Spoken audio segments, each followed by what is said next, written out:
Hello students, how are you all. आज के इस वीडियो में हम डिस्कस करेंगे यूजीसी नेट लॉ के प्रीवियस ईयर जितने भी पेपर हैं उसमें से कॉमर्शियल लॉ जो यूनिट है कॉमर्शियल लॉ की, जिसमें उसके रिगार्डिंग जितने भी क्वेश्चन है वो हमने उन सभी को यहाँ पर है जो डिस्कस करेंगे। ये वीडियो हमारा पार्ट 1 होगी जिसमें ये सभी टॉपिक्स कवर होंगे और इसमें जो भी क्वेश्चन होगा उसमें 4 ऑप्शन है। चारों ऑप्शन को हम यहाँ पे डिटेल में डिस्कस करेंगे ताकि हमारा जो एक क्वेश्चन के साथ में बहुत सारा मैटर है वो कवर हो सके। तो ये पार्ट 1 है। पार्ट 2 या कहें पार्ट 3 या पार्ट 4, जितने भी पार्ट इसके बनते हैं वो सभी के सभी आपको इस चैनल पे मिल जाएंगे, जिसके लिए आप इस चैनल को सब्सक्राइब कर लें और जो आगे आने वाले जितने भी पार्ट्स हैं उनके लिए इस चैनल को आप ज्वाइन कर लें, क्योंकि जो नेक्स्ट पार्ट होंगे वो ओनली मेंबर्स के लिए ही अपलोड होंगे।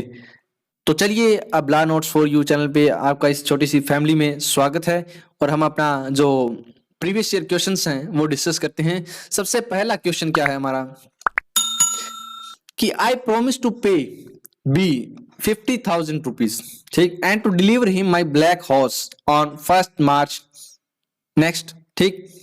तो ये क्या चीज है? क्या ये प्रोमिसरी नोट है, बिल ऑफ एक्सचेंज है, इंस्ट्रूमेंट है, पेएबल ऑन डिमांड, या फिर ये प्रोमिसरी नोट नहीं है?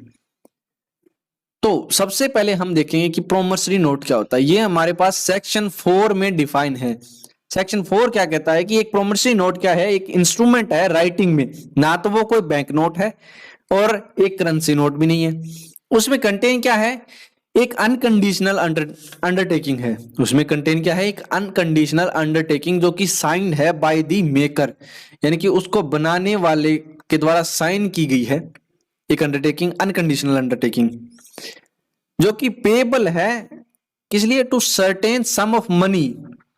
ये चीज यहां पे ध्यान रखने लायक है कि certain sum of money only, किसको? टू दी ऑर्डर ऑफ, या किसी एक पर्सन को किसी के ऑर्डर पे, या फिर उस इंस्ट्रूमेंट के बियरर को, यानी कि जिसके पास वो इंस्ट्रूमेंट है या जिसके नाम वो लिखा है, उस व्यक्ति को payable only and only money के regarding, sum of money payable करने के लिए होगा ये। तो यहां पर इस केस में मनी तो है लेकिन साथ में एक कंडीशन भी है कह लें, या एक ब्लैक हॉर्स के रिगार्डिंग भी यहां पर डिलीवरी के बारे में बोला गया है। तो ये यहां पर क्या है? प्रोमिसरी नोट नहीं है। तो इससे हमें साबित होता है कि एक प्रोमिसरी नोट नहीं है। तो इससे ये ऑप्शन नंबर 1 तो रॉन्ग हो गया, लेकिन ऑप्शन नंबर 4 यहाँ पे वो राइट हो रहा है कहीं ना कहीं, क्योंकि एक प्रोमिसरी नोट नहीं है। लेकिन हमें सेकंड वाला ऑप्शन भी देख लेते हैं, बिल ऑफ एक्सचेंज। ये है हमारे पास सेक्शन 5। सेक्शन 5 क्या कहता है कि एक बिल ऑफ एक्सचेंज एक इंस्ट्रूमेंट है राइटिंग में कंटेनिंग एक अनकंडीशनल ऑर्डर। उसमें क्या था? Unconditional undertaking. यहां पर क्या है? अनकंडीशनल ऑर्डर है, same sign by the maker, directing एक सम, डायरेक्टिंग उसमें इसमें क्या है? डायरेक्शन है एक सर्टेन पर्सन को एक certain sum of money only, money only के रिगार्डिंग भी यही है, पे करने के लिए इन ऑर्डर ऑफ, यानी कि जिसके नाम वो लिखा है, या फिर किसी सर्टेन पर्सन को, या फिर जो जिसके पास वो इंस्ट्रूमेंट है यानी कि बियरर उसको। तो ये भी मनी के रिगार्डिंग है, एक ऑर्डर है, तो ये ओनली मनी के रिगार्डिंग नहीं है हमारा एग्जाम्पल, तो ये भी इसमें राइट नहीं होगा। वैसे देखें तो ये वाला जो क्वेश्चन है ये हमारा सेक्शन 4 का जो एक एग्जाम्पल है एच, उसमें दिया गया है कि एक प्रोमिसरी नोट नहीं है। तो सेक्शन 4 से ही हमें पता चल जाएगा कि ये एक प्रोमिसरी नोट नहीं है। तो इस आधार पर ये ऑप्शन नंबर 4 है वो क्या होगा? राइट आंसर होगा। क्वेश्चन नंबर 2 क्या कहता है कि एक सब एजेंट है, वो क्या है? यहां पर क्या है? सब एजेंट। ये क्या है? रिस्पॉन्सिबल किसको है? टू दी एजेंट को। किसके लिए? अपने एक्ट्स के लिए, न कि प्रिंसिपल को, ठीक है। यहाँ पे प्रिंसिपल है सबसे ऊपर, ये इसको रिस्पॉन्सिबल है न कि इसको। लेकिन यहाँ पे कुछ ऐसी सिचुएशंस हैं, उन सिचुएशन में ये डायरेक्टली इसको भी रिस्पॉन्सिबल होगा। तो वो कौन सी होगी? क्या वो फ्रॉड वाली केस में होगा, या फिर फ्रॉड और मिस रिप्रेजेंटेशन होगी, फ्रॉड और विलफुल रॉन्ग होगा, या फिर प्रिंसिपल खुद उसको अंडरटेक करता है उस रिस्पॉन्सिबिलिटी को, तो उस केस में होगा। तो चलिए इसके रिगार्डिंग हम प्रोविजन देखते हैं। प्रोविजन हमारे पास इसके रिगार्डिंग सेक्शन 192 में दिया गया है, इंडियन कॉन्ट्रैक्ट एक्ट 1872 के। और ये जो सेक्शन है वो किसके बारे में बात करता है? वो कहता है कि रिप्रेजेंटेशन ऑफ प्रिंसिपल बाय सब एजेंट प्रॉपरली अपॉइंटेड, उसके द्वारा। तो उसमें यहां पर लास्ट लाइन में ये चीज लिखी गई है, यानी कि accept in the case of the fraud और रॉन्ग विलफुली रॉन्ग, यानी कि ऑप्शन नंबर जो 3 है वो इसका क्या होगा, राइट आंसर होगा। आई होप कि आपको ये कंसेप्ट क्लियर हो गया होगा, एक सेक्शन भी आपको याद करने के लिए मिल गया होगा, section 192। Next question number 3। Question number 3 में हमारे पास केसेस है कुछ, उनमें से हमें एक केस है ये जो चूज करना है कि कौन से केस में हमें ये हेल्ड किया है कि contract to take and supply photographs क्या है, वो contract of sales of goods है, सेल्स ऑफ गुड्स के रिगार्डिंग है। तो कौन से केस में ये चीज है वो डिसाइड की गई है। सबसे पहले इन चारों केसेस में देखते हैं क्या क्या चीजें डिसाइड की गई हैं। सबसे पहला केस हमारे पास है लव वर्सेस नॉर्मन विट बिल्डर लिमिटेड, ये एक कंपनी का नाम है, 1944 का केस है ये। इस केस में क्या हेल्ड किया गया, इस केस में ये हेल्ड किया गया कि एक बायर है वो ऐसी किसी लायबिलिटी के अंडर नहीं है जिसमें उसे रजिस्टर सेलर को है वो purchase tax in addition to pay करना पड़े। किसके एडिशन में, जो एग्रीड प्राइस है, परचेज प्राइस है, उनके कॉन्ट्रैक्ट में उन्होंने एग्री किया है, उसके अलावा उसको परचेज टैक्स पे करना हो, उसकी ऐसी कोई लायबिलिटी नहीं है। अनलेस कब तक, जब यहां पर ये चीज है जो डिसाइड ना हो, प्रोवाइडेड ना हो। तो ये आई थिंक समझ आ गया। एक बार थोड़ा सा रिपीट कर देता हूं कि एक जो बायर है वो ऐसी किसी लायबिलिटी के अंदर नहीं है जिसमें उसको जो उनके कॉन्ट्रैक्ट में परचेज प्राइस एग्री किया गया है दोनों के द्वारा, उसके अलावा परचेज टैक्स पे करना हो, ऐसी कोई लायबिलिटी नहीं है उसकी, यानी कि परचेज टैक्स उसको अलग से पे नहीं करना पड़ेगा जब तक कि उस कॉन्ट्रैक्ट में उन्होंने स्पेसिफिकली प्रोवाइड नहीं किया है। ठीक, ये आपका जो केस लो फर्स्ट हो गया। सेकंड वाला कहता है न्यूमैन वर्सेस लिपमैन, 1951 का केस है। इस केस में क्या कहा गया है कि जो contract to take and supply photographs है वो कॉन्ट्रैक्ट ऑफ सेल है, यानी कि ये यही क्वेश्चन वाला, यानी कि ऑप्शन नंबर 2 इसका क्वेश्चन का हो गया राइट। थर्ड जो केस लो है वो देखते हैं ली वर्सेस ग्रिफिन, ये 1861 का केस है। इस केस में क्या कहा गया है कि एक कॉन्ट्रैक्ट है किसके रिगार्डिंग है, सेट ऑफ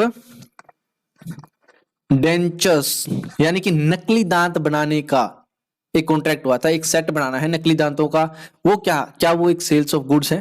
तो इस केस में डिसाइड हुआ है कि yes that is sales of goods का कॉन्ट्रैक्ट होगा। नेक्स्ट रॉबिन्सन वर्सेस ग्रेव्स, ये 1935 का केस है।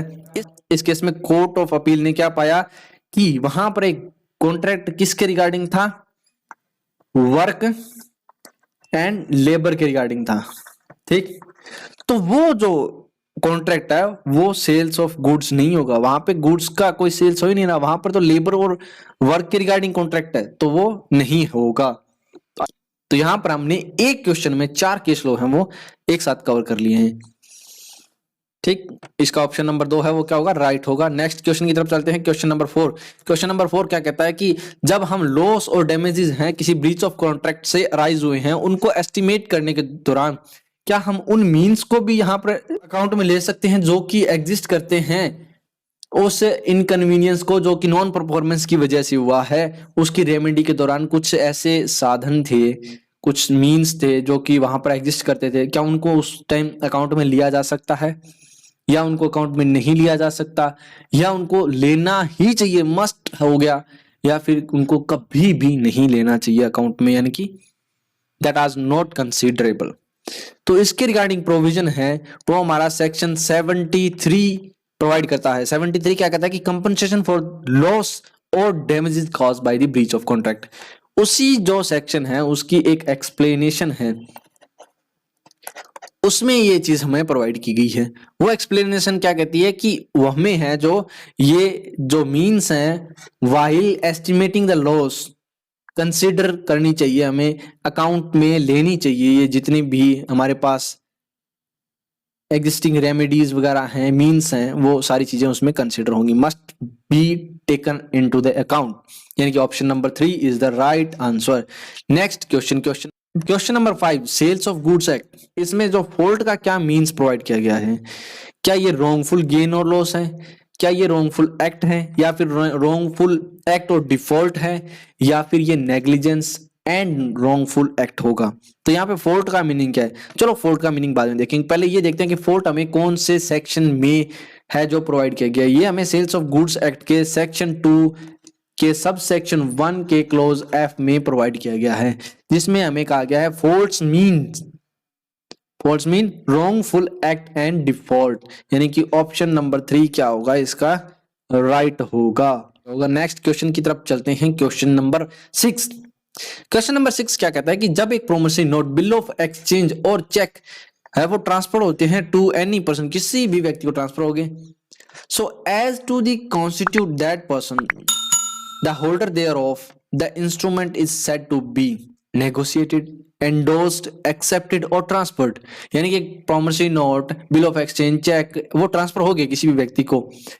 अब उस पर्सन को वहां पर होल्डर उसका बनाने के लिए, तो उस इंस्ट्रूमेंट को हम क्या कहेंगे? क्या वो नेगोशिएटेड बोला जाएगा, एंडोस बोला जाएगा या क्या बोला जाएगा? तो यहां पर उसे क्या बोला जाएगा?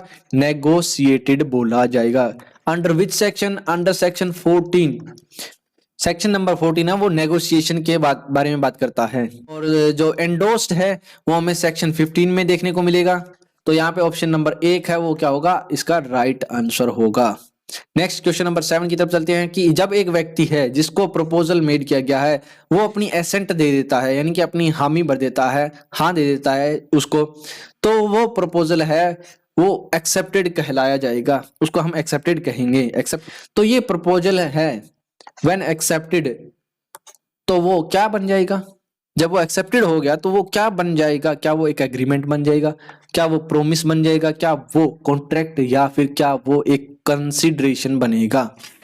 सबसे पहले हम इन चारों के चारों ऑप्शन में जो ये हमें शब्द दिए गए हैं, एग्रीमेंट, प्रोमिस, कॉन्ट्रैक्ट और कंसिडरेशन, इनको डिस्कस करते हैं। सबसे पहले हमारे पास है एग्रीमेंट। ये हमें सेक्शन कौन से में दिया गया है? 2E में। एग्रीमेंट का क्या मतलब है कि प्रत्येक promise, every promise and every set of promise जो कि कंसिडरेशन को फॉर्म कर रहे हैं ईच अदर, एक दूसरे के लिए, वो क्या है? एग्रीमेंट है। ठीक। सेकंड क्या कहता है? प्रोमिस। प्रोमिस क्या है? प्रोमिस की डेफिनेशन, प्रोमिस की डेफिनेशन प्रपोजल है एक यहाँ पे, इसमें एसेंट है, जब वो एसेंट एक्सेप्टेड होती है तो वो क्या बन जाता है? प्रोमिस बन जाता है। तो यही चीज इसमें कही गई है, यानी कि प्रपोजल है, कहा गया है इसको, उसको उसने एसेंट दे दी है, और उसके बाद में जो एक्सेप्टेड बन गया तो वो क्या बन गया? प्रपोजल बन गया। तो ये क्या होगा? प्रोमिस होगा। जब वो प्रपोजल है वो एक्सेप्ट हुआ है तो वो क्या होगा? एक प्रोमिस हो जाएगा। Under which section? Under section 2 clause B. Contract की बात करें तो वो है हमारे पास सेक्शन 2 क्लोज एच। इसमें क्या कहा गया है कि जो एग्रीमेंट्स हैं एनफोर्सेबल है by the law is contract. Simple सी बात है। और 2D में हमारे पास क्या है? कंसिडरेशन है। कंसिडरेशन का मतलब है कि at the desire of promisor, promisor की इच्छा पे जो प्रोमिसी है या कोई अदर पर्सन, या तो वो कुछ उसने किया है, डन, हैज़ डन, या फिर उसको कुछ करने से रोका गया है, या वो कुछ करता है या फिर कुछ करने से उसको रोका जाता है, या फिर वो प्रॉमिस करता है टू डू, कुछ करने के लिए या फिर कुछ करने से रोकने के लिए। यानी कि पास्ट, प्रेजेंट और फ्यूचर में ये तीन चीज़ें बोली गई हैं, करना या कुछ करने से रोकना।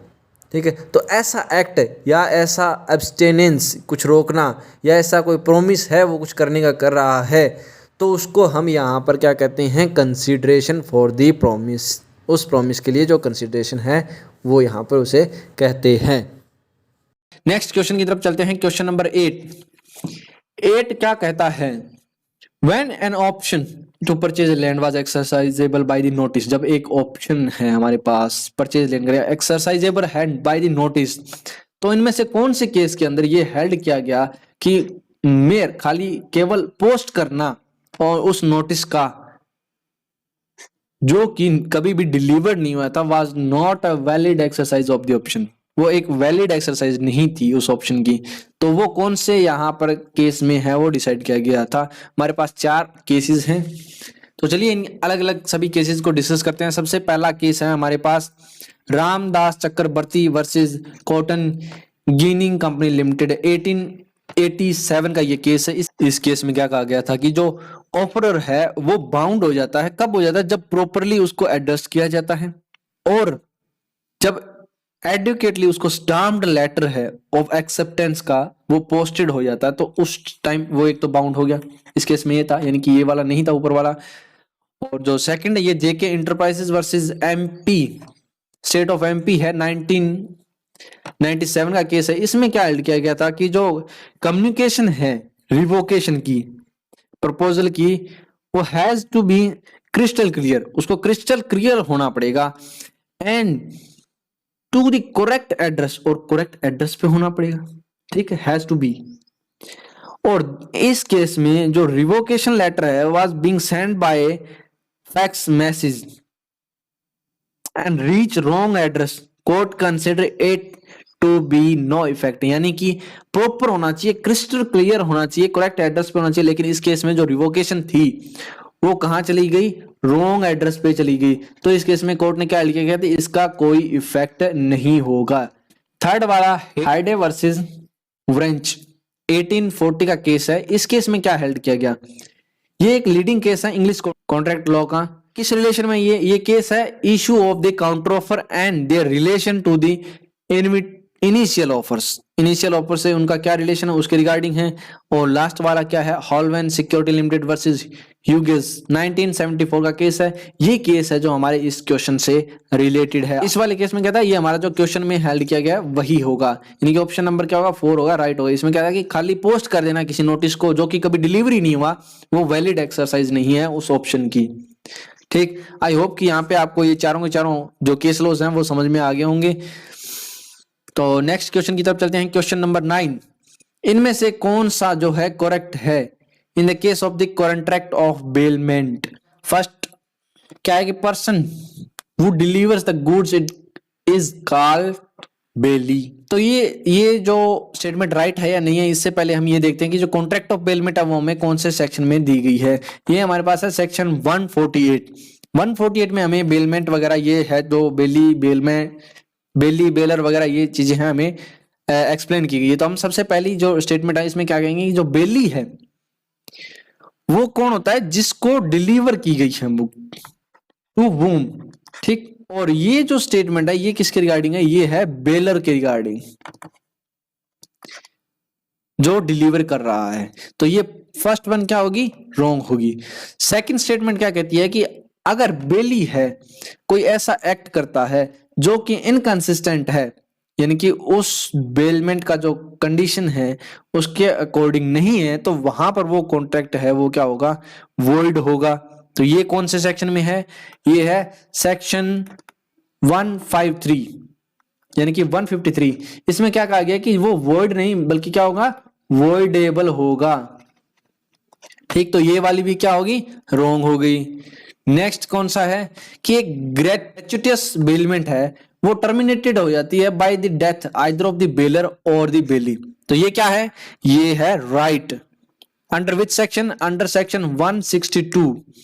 नेक्स्ट क्या आता है कि जो बेली है वो बाउंड है to take care of the goods bail, जो है उसके पास में रखी गई हैं उनका टेक केयर रखने का, उनका ध्यान रखने के लिए वो बेली है वो क्या है, बाउंड होगा। तो वो कौन से सेक्शन में बाउंड होगा, वो होगा सेक्शन 151 के अंडर वो क्या होगा, बाउंड होगा।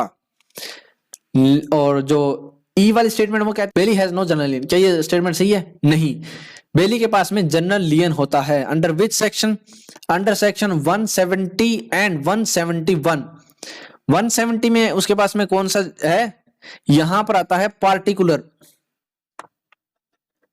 लियन, और 171 में आता है जनरल लियन। ठीक, यहाँ पे दो तरह के उसके पास लियन होते हैं बेली के पास में।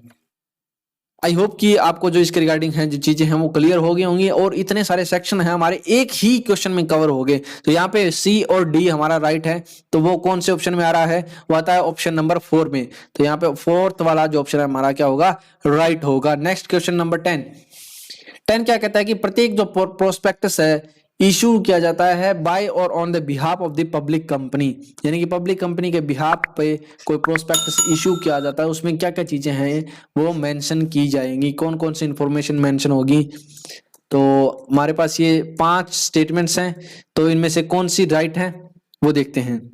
इसके रिगार्डिंग सेक्शन कौन सा है हमारे पास, 26 क्या कहता है कि matter to be stated in the prospectus, prospectus में क्या मैटर लिखा जाएगा, वो हमारा सेक्शन 26 कहता है। 26 के जो क्लोज ए का जो आई वाला है यानी कि फर्स्ट है, वो कहता है कि इसमें नेम होगा, एड्रेस होगा उस रजिस्टर ऑफिस का, कंपनी का। क्लोज ए के सब क्लोज 4 में क्या होगा, डिटेल होंगी अंडरटेकिंग ऑफ इश्यूज के रिगार्डिंग। डायरेक्टर्स के रिगार्डिंग क्या होगी, क्लोज ए के सब क्लोज 13 में डिटेल्स ऑफ डायरेक्टर्स होंगी, और ये बाकी के ट्रस्टीज के रिगार्डिंग या कोलैटरल ऑब्जेक्ट ऑफ बिजनेस इसके रिगार्डिंग इसमें कुछ नहीं है। तो यहाँ पर ए बी सी कौन से में है, ऑप्शन नंबर 3 में है, तो ऑप्शन नंबर 3 इसका राइट हो जाएगा। नेक्स्ट क्वेश्चन की तरफ चलते हैं, क्वेश्चन नंबर 11। 11 क्या कहता है कि इनमें से कौन से राइट है। ये 5 स्टेटमेंट हमारे पास दी गई है, इनमें से हमें राइट वन है वो क्या करनी है, चूज करनी है। फर्स्ट वाली स्टेटमेंट क्या कहती है कि एक कंपनी है वो इशू कर सकती है debenture with the option to convert them to this share, उनको शेयर में कन्वर्ट करने के through either the wholly or partly at the time of the redemption, redemption के टाइम उसको पूर्ण रूप से या फिर आधे मतलब कुछ हिस्से के रूप में उसको कर सकती है। तो ये कौन से सेक्शन में है, ये है सेक्शन 71 सब सेक्शन 1, 71 के सब सेक्शन 1 में। और सेकंड वाला क्या, यानी कि ये है राइट। सेकंड वाला क्या कहता है कि ऐसा जो इशू है, यानी कि जो ये इशू किए हैं ऊपर वाले में सेक्शन में, वो है अप्रूव होंगे special resolution by the general meeting, past होंगे किसकी, जनरल मीटिंग में। तो ये कहां पे है, ये ही इसके सेक्शन 71 के सब सेक्शन 1 के प्रोविजन में इसके रिगार्डिंग है, जो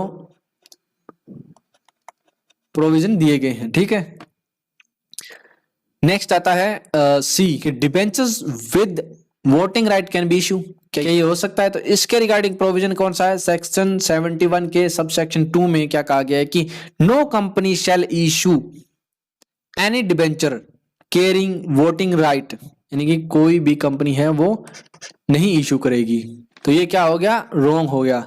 नेक्स्ट आता है secured debenture can not be issued, क्या ये बात भी सही है। तो इसके रिगार्डिंग 71 सबसेक्शन 3 कहता है कि सिक्योर्ड डिबेंचर है वो क्या है, मे बी इशूड, इशू किए जा सकते हैं by the company subject to the such term and condition as may be prescribed, कुछ ऐसी कंडीशंस होंगी यहाँ पर और टर्म्स होंगे जिनको यहाँ पे प्रिस्क्राइब किया जा सकता है। नहीं, ये भी क्या हो गया, रॉन्ग हो गया।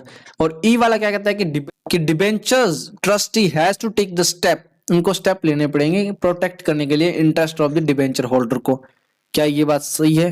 तो ये 70 का सब सेक्शन 6 कहता है कि यस, उन्हें ये से स्टेप्स हैं वो लेने पड़ेंगे और रेड्रेस करने पड़ेंगे उनके ग्रीवियंस को in accordance with the rules जो कि उसके द्वारा प्रेस्क्राइब किए गए हैं। तो यहाँ पर कौन कौन से राइट हैं, ए बी और ई, ए बी और ई कौन से में ऑप्शन में, ऑप्शन नंबर 2 में है। तो यहाँ पर ऑप्शन नंबर 2 क्या होगा, राइट होगा। आई होप कि आपको ये वीडियो वैल्यूएबल लगी होगी।